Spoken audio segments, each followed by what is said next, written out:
1 minute షార్ట్‌లో mutton dum biryani ఎలా cook చేసుకోవాలో చూస్తాము. ఫస్ట్ కుక్కర్‌లో నూనె, అల్లం వెల్లుల్లి పేస్ట్, మసాలా దినుసులు అన్నీ వేసేసి, అలాగే గ్రీన్ చిల్లీ, టమాటా వేసి బాగా వేగిన తర్వాత 1 కేజీ మటన్ ముందుగానే మ్యారినేట్ చేసి పక్కన పెట్టేసుకున్నాము 1 అవర్. అది అందులో వేసేసి విజిల్స్‌కి ఒక 12 విజిల్స్‌కి పెట్టేసుకోండి కొత్తిమీరేసి. అదైతే ఇలా మంచిగా కుక్ అయిపోయి ఉండిద్ది. దీని తర్వాత ఇప్పుడు మనం అన్నం ఎసురులోకి పోసేద్దాము. సో గ్యాస్ స్టవ్ మీదైనా పోసుకోవచ్చు. మేమంటే బయట కట్టెల పొయ్యి అయితే పెట్టేసుకున్నాం అనమాట.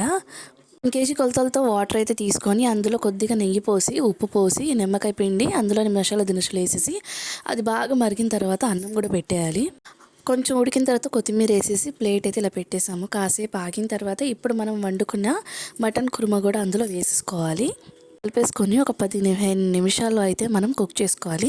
సో ఇలా కలిపిన తర్వాత కలర్ కూడా వేసి ఇప్పుడు మనం దమ్ వదులుకోవాలి. ఒక 15 నిమిషాలు ఆగితే అసలు వేడి వేడిగా గుమ్మగుమ్మలాడే మటన్ దమ్ రెడీ.